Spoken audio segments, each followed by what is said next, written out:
Bethany? Bethany Funk? Do I know you? Detective Jane. Are you with Moscow PD? No, I just wanted to ask you a few questions if you have time. Not really. I'm kind of busy this morning. Okay, well, here's my card. I would like to interview you about the murders on King Road. I already spoke to authorities. I don't really want to go through that again. I understand, but let's be honest, Bethany. You're scared, you didn't know what to do, yet you have the chance to make things right. Your voice can get your friends the justice they deserve. I don't want to talk to you. How did you even find me? Please, just take my card. I will respect your wishes. Have a nice day, Bethany. Wait, what? It's okay. Don't think too hard about it. Give me a call when you're ready. That guy Coberger. He's not the killer. What? He's not the killer. How do you know? I don't know who, but it was more than one person in the house. And I was scared. Bethany, are you sure? I'm sure. Dylan was... She was trying to get help, but they made her be quiet. Who are you talking about? The killers? I don't know. It was a nightmare. All I heard was screaming. I was too scared to do anything. I'm so sorry. Calm down. It's okay. Hey, get yourself together. I don't want you out in public freaking out. Try to enjoy the rest of your day, okay, Bethany? I apologize for this. I shouldn't have intruded. It's okay. I just want my friends to rest in peace. Hopefully you can help them rest. You're strong, Bethany, and you will fight through this. Give me a call when you're ready, okay? Okay. But will I be safe? I've been receiving death threats. I'm trying to live a normal life, but it's hard. Listen, don't worry. You're safe, Bethany. You did nothing wrong. The universe will protect you.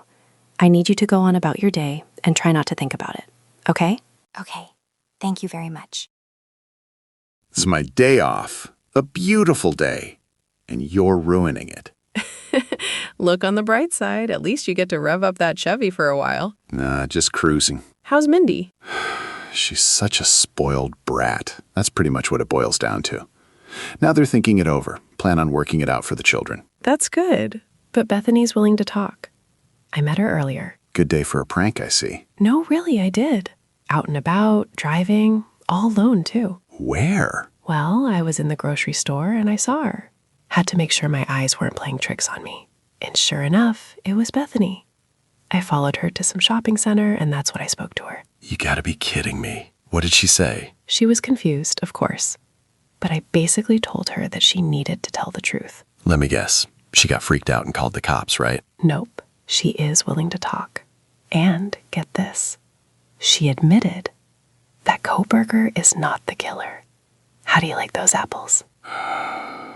Damn it. What's wrong? I wanted to enjoy this day off, and of course, you ruined it. I'll buy lunch. Let's go. And dinner. Don't push it. Jane, I think you running into Bethany was bittersweet. What do you mean? Bethany is a surviving witness. Seems a bit odd that she was just out grocery shopping. She has to live a normal life, John. Is she supposed to stay cooped up in her home? That's what Uber Eats is for. Instacart and all those services. I think she wanted to feel normal, like breathing the fresh air, being around other people to feel normal. Bethany may have been alone, but she was being followed by the feds, which means... They spotted us. I see. Yep, now we're being followed. So much for our covert operation. It's actually a good thing, John, when you think about it. Having the feds snooping around me might throw my cup of coffee on their windshield. They would deserve it, that's for sure. But Bethany mentioned that there were other people in the home and Dylan tried to help, but they stopped her from helping. Maybe this is how she ended up in Bethany's room, right? Seems about right. The attacks unfold. A bunch of screaming and yelling. Dylan is sent to Bethany's bedroom on the first floor so she doesn't interfere with anything. And this time frame, according to the accounts of WSU Kim, this is the scenario of Bethany and Dylan being aware of the attacks. I don't think they texted each other at this time frame, though. Those text messages may have happened during an altercation, maybe a verbal altercation, perhaps right before the physical attacks and murders took place. If you recall, Dylan stated that Kaylee was screaming and running downstairs, right? Well, where did she go? Because she has to be coming down to the second floor from the third floor. If she was running downstairs, screaming, then she was running from danger. How would she end up back upstairs in Madison's bedroom?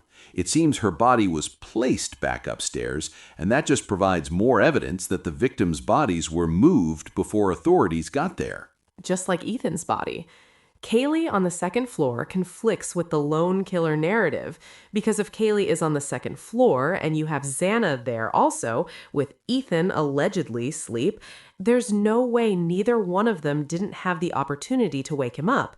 And that, of course, poses an unrealistic scenario for Coberger, as 3 housemates are awake and aware of the danger. So Bethany's claim of there being multiple people in that home is confirmed. We interrupt this simulation for a moment to point out a key piece of evidence. Dylan claimed that she heard Kaylee screaming and running downstairs, saying, "There's someone here." Kaylee would be referring to whoever was upstairs. Okay, we got that point. Yet Dylan never stated she heard Kaylee going back. That's right, back upstairs at any point during this scenario. As we pointed out in previous episodes, this causes major problems for the lone killer narrative. In addition, it is speculated that Kaylee's blood was discovered on that second floor. Let's break this down with a visual setting in the home. In the home, we have Kaylee and Madison on the third floor, Xana and Ethan on the second floor, along with Dylan, and Bethany on the first floor. Dylan claimed that everyone had gone up to Kaylee's bedroom approximately around 2 a.m. Mind you, she claimed that Xana and Ethan were not at home yet, which would be in the 2 a.m. hour. Well, it appears they weren't at home around 2 a.m. because Ethan was being assaulted in the back of the home, near the rear parking lot of Queen Road Apartments. We went over all this already, but again, Dylan claimed that she heard Kaylee going upstairs with Murphy, and then shortly after, she heard her running downstairs, screaming, "There's someone here." Okay, now it would appear that this was shortly after Bethany and Madison were outside with Murphy, which Bethany claimed was around 2:30 to 3 a.m. She claimed she was tired and went back inside. Madison then asked her if she saw Murphy, right? Okay, let's say that Kaylee and Madison had called Jack about Murphy. Well, he didn't answer. So Kaylee evidently found Murphy, or he came back to the home, and then they go upstairs, right? Okay, now what time frame is this? Is it after the girls stopped trying to reach Jack? This would be around 3-ish then. Molly so-called delivers the food at 3:59 a.m., right?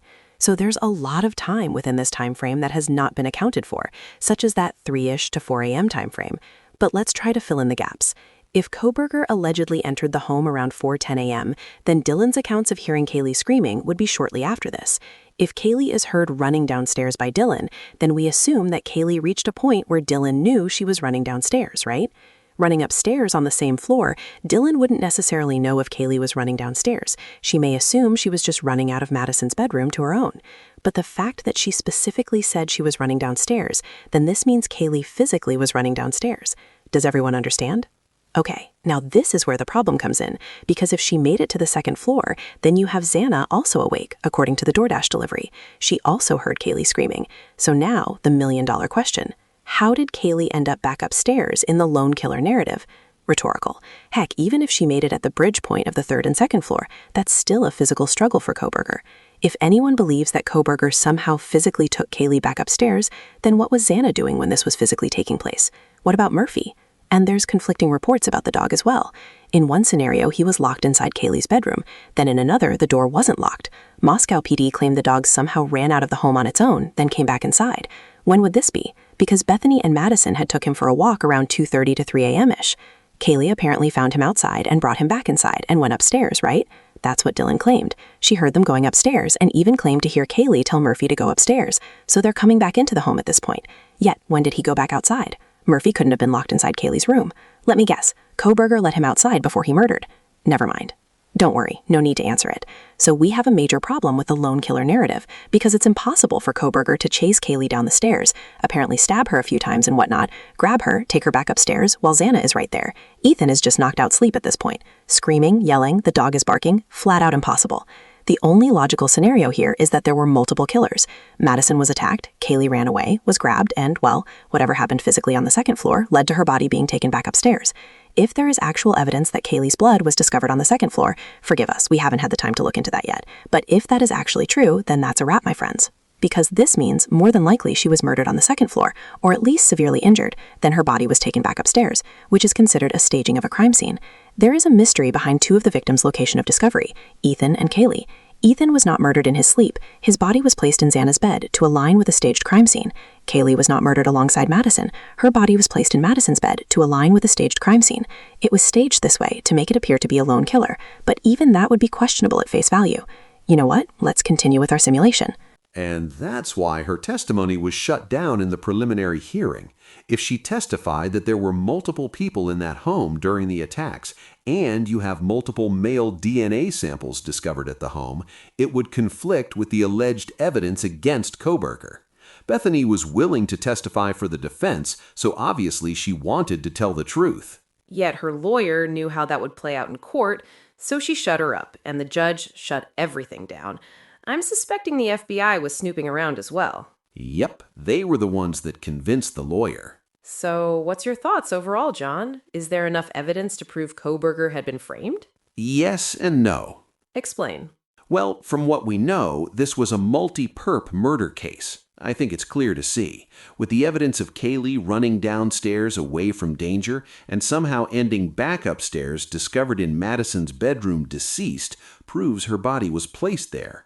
Dylan never claimed that she heard Kaylee running upstairs in Madison's bedroom.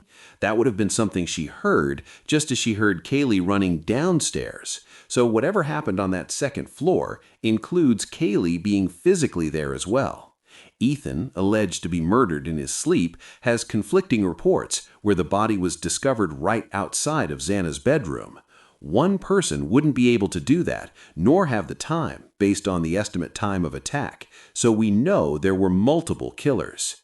But I believe Coberger has a connection somehow, and it's a connection that ties him to either the neighborhood, someone in the home, or even the drug aspect.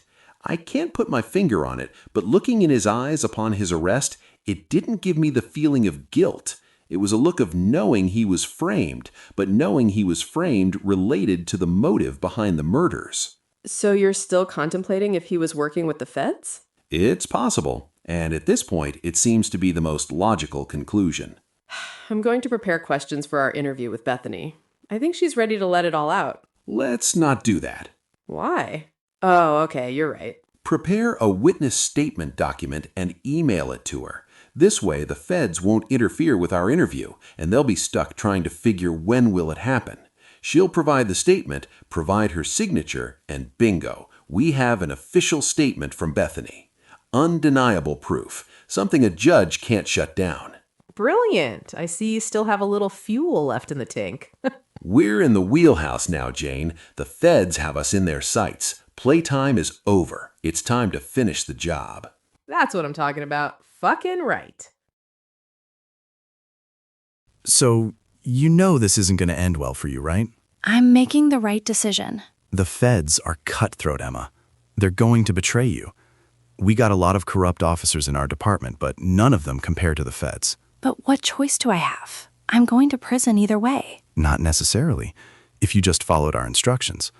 But now, since you followed the instructions of the feds, you're putting yourself in even more trouble than you already were. Demetrius is a piece of shit. I don't care about him. If it were up to me, I would have stopped him from dating you. Our families are close, and I've always seen you as a niece of my own. Yeah, you've made mistakes and got yourself in trouble, but I promised your family that I will try my best to help you. I appreciate everything you've done, but I'm not a teenager anymore. I fucked up, and it's time to deal with the consequences the best way I can. We were there that night. There's no way to escape it. If those detectives open up an investigation, all of this shit will come out. They owed money. Somebody was going to snitch, and there was nothing we could do to stop it. It was out of our hands. You can't cover it up, no matter what you do. I'm not perfect, Emma. You know this. I've seen some things in the department that pissed me off, but all I could do was look the other way. You're facing prison time, and the feds offer you a deal to become an informant, to keep you out of prison. Do you honestly think that's what will happen? They're trying to save their asses, that's all. I know that, but what other choice is there? If we sit around and pretend nothing is wrong, those detectives will keep investigating, and who knows what they'll find.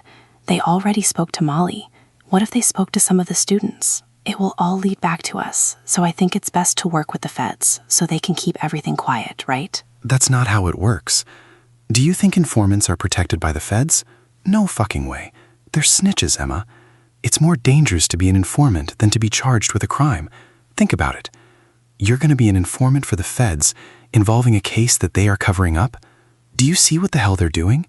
They want you to snitch on Demetrius and detach yourself from him, but they're also plotting with him to snitch on you. They're just killing two birds with one stone, Emma. I'm not stupid. I get that. But leaving the state isn't going to change the facts. Maybe the country. Shit, might need to do that. What do you think? That was the plan, but someone must have tipped the feds off. It was Demetrius and my so-called friend. I found out she was working with the feds too. You see? You're the scapegoat now, Emma. And you better start thinking about how you're gonna... I'm trying, damn it. I understand your frustration. You know, the truth was bound to come out anyway. Even before those detectives started snooping around, the internet had a bunch of conspiracy theories. You had people revealing shit. We covered it up for the sake of Moscow. It would have destroyed our town. Millions in revenue would have been lost, which helps with literally everything in town, from businesses, real estate, schools. Our reputation was on the line. I would have did the right thing if it was up to me. But of course, whatever the chief says goes. Fuck it. I'm taking the deal. Are you sure? Because once the feds got you, there's no turning back. Do you know what will happen? The feds have the drug bust, which they oversee, dump a bunch of criminals, informants of theirs, and even undercovers, all in prison. It makes the headlines. Yeah, great job by the feds, right? Only for them to recruit new faces into the criminal organization, and the cycle repeats itself. Meanwhile, they are keeping their hands clean. This is nothing but smoke and mirrors, all to keep a sense of public trust. I fucked up, and there's no sense of fighting against karma. Listen, I have to go. Thanks for everything. No problem. Hey, take this with you. A mirror is a reflection of your soul. It's how you see yourself. But you'll never know unless you take the time to look into it. If you ever need anything, just let me know. Thanks for the advice. I'll try to change. Tell the family I said hey, okay? Will do. Take care. Hey, I'm picking up the cut. Good. It should be 500. It should be more, to be honest. It's okay. That's a good flat rate. It's more about keeping structure in the circle. Emma's gonna try to pull a hat trick, but I'm on top of it. You sure? She really doesn't have a choice. Demetrius ain't budging. She's afraid of the consequences of snitching, and if that means take a stiff sentence and keep street cred, she'd do it. Oh well, can't fix stupid, you know? I'll talk to Demetrius. He's running around throwing a little temper tantrum right now. Their runners are making too many mistakes out here. Small town kids, they're not used to the big city street life. It was about establishing a new territory for us. But make sure you catch Morrison. He moves around a lot. Demetrius is a problem. He's arrogant, power-hungry, and he knows our secrets. That's what makes him dangerous. And to be honest, we're a bit vulnerable. Yeah, but arrogance only blinds him. It doesn't matter what he knows. He can't get out of his own way to be a real threat. You're right, but Emma knows too much also, and I don't like that college circle she's interacting with. They're too clumsy. Give it time. The murders made things a bit chaotic in that town, but things will get back to normal. Those detectives, though, how do we deal with them? What's your plan? Molly gave us the info. We're working on that right now. You know, it might be time to just let this unfold the way it should. We can't hold the water in our hands forever. Save that for another time. Just go pick up the cut. No problem.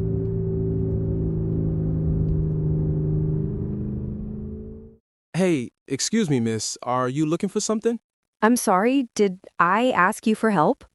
I was just trying to help. You look lost. Never seen you around here. I'm not lost, but maybe you can help me with something since you're such a good Samaritan. Let me guess. You're looking for your kid. Hey, our freshmen always get in trouble, ma'am. It's nothing to panic about. Well, no, that's not a problem. I'm here to pick up the cash. What? What are you talking about? You're Jason, right? Jason? Nah, that's not my name. There are a few Jasons around, though. But you're obviously the feds, so I'm not telling you anything. Jason Morrison, age 21, sophomore at UI, on the basketball team as starting point guard. Girlfriend's name is Amanda, also a sophomore, sorority Alpha Kappa. Yeah, the jarhead runner for Emma and Demetrius. I'm here for the cut. Okay, you got me. But I don't have all of it right now. Mr. Morrison, do you know the punishment for skimming off the top? I'm sure you do. I'll have it tomorrow, I promise. What if I were to let Emma and Demetrius know that you're using? Can't have an addict getting high on the supply, Mr. Morrison. Please, I'm gonna pay. Please just don't tell them. Okay, I got the money. Wow, you're definitely an addict. Get the fuck out of here, Jason, and you're off the line. You hear me? You're done. What? Who made you the boss? I'm talking to Emma about this. Huh, is that a threat? Listen, I need the money. I'm sorry, and I won't do it again. Just let me make up for it. You lied to me, so I know you've been skimming for some time. You have face only because of your street smarts. Where's the money? Here, it's in my bag. I was just trying to, save a little on the side. You get paid enough. Greed is one of the deadly sins. Deadly, Mr. Morrison. 1, 2, 3, 4, and 500. Get the fuck out of here. All of you. I don't want to see any of you out here again. The next time I see you out here, it better be coming home from basketball practice. This life will only lead to prison time or death. You're right, and I'll try to change my life. I promise. Oh, don't promise me. Promise yourself and Amanda. Hey, I know where Emma is if you want to know. Are you snitching, Jason? That's gonna ruin your street cred. No, it was... We're done. Enjoy the rest of your evening, Mr. Morrison. Wait, there's something else. Hey, Dylan, I know you've been through a lot, but, everyone thinks you guys were involved. I don't think that, but it's just crazy on campus right now. Are you ever coming back? It's complicated. I'm sorry for asking that. It was kind of insensitive, but students are still talking, and some are blaming you and Bethany. I just felt, maybe you could share your thoughts about it. I miss you guys. I truly do, but I'm not coming back to school here. We can keep in touch, though, if that's cool with you guys. Yeah, sure. You're going to school in Boise? I saw your GoFundMe. You raised a lot of money. I'm not going back to school. It's too much for me. I don't know what I'm going to do. You should come back. We care for you, Dylan. You have friends here who support you. I wish it was that easy, but I can't. Do you know what it's like to be stared at? Death threats? People following me home, leaving hateful messages on social media. It's like I'm trapped in a nightmare. Didn't you see a therapist? Do you think that fucking helps me? They can't help me. I have nightmares all the time. I sleep with all the lights on in my bedroom. I'm freaked out every time I hear my parents walk in the house. I'm a fucking wreck, man. I can't... Dylan, it's okay. Calm down. It's okay. We're all friends here. We only want you to get better. How about we hang out for a while, to take your mind off everything? That's a good idea, right? I don't know. No, that's not a good idea. I'm sorry, but I just wanted to come see you guys. Then I'm leaving. Come on, you need to relax. We've all had some type of tragedy in our lives. My mom is dealing with cancer. Barry's dad passed away last year. Sharon's brother was murdered a few months ago. I'm not trying to equate your trauma with anyone else, but at some point you have to allow yourself to live again. Don't let what that monster did cause you to lose yourself.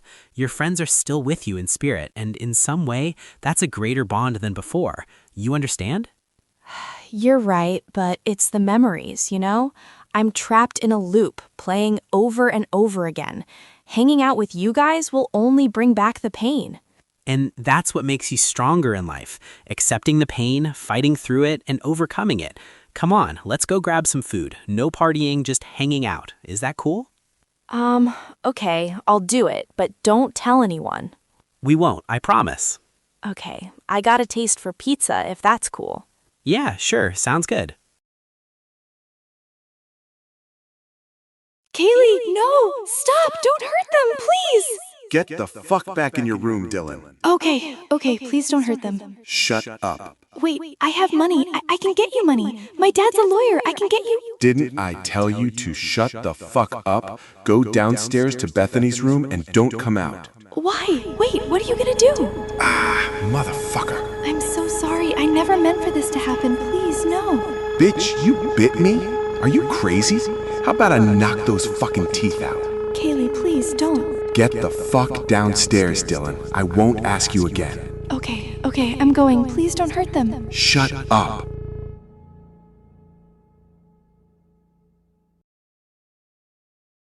Hey, Dylan, what's wrong? Why did you leave? Did you see that guy across the street? He was staring at me. There's a group of men heading my way. They're all coming to get me. Please help me. Dylan, are you safe? Where are you? You don't understand. He's coming to get me. I'm calling the police.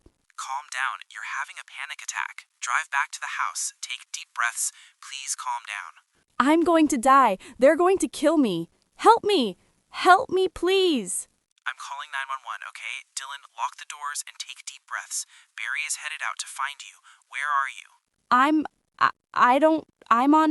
I forgot which street. Oh no, I'm going to die. Shit! You're gonna be fine. Just take deep breaths. Everything is going to be fine. Just stay calm. Okay, it's happening. I knew this day would come. Where are you? Can you remember? I'm on West 3rd. Near the pizza shop? Why did you drive back over there? I don't know. Are you coming to fucking help me or what? You set me up, didn't you? Why are you trying to kill me? What have I done to you, huh? Okay, Barry's on the phone with the authorities. They're headed your way. Calm down, Dylan. I'm your friend, remember? We're all friends. If you were my friend, you wouldn't set me up to be murdered tonight, you fucking coward. I'm ready to die. I have nothing to live for anyway. Yeah, kill me, motherfuckers.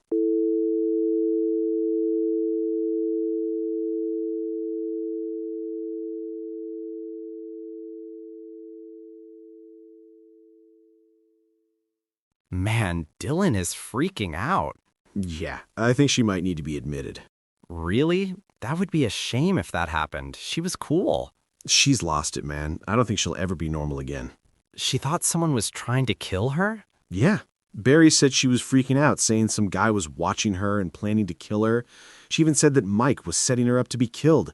She's gone, man. She's never coming back. Damn. What about the other chick? What was her name? Like Rebecca or something? It was Bethany. Haven't heard anything crazy about her. She seems to be coping with everything.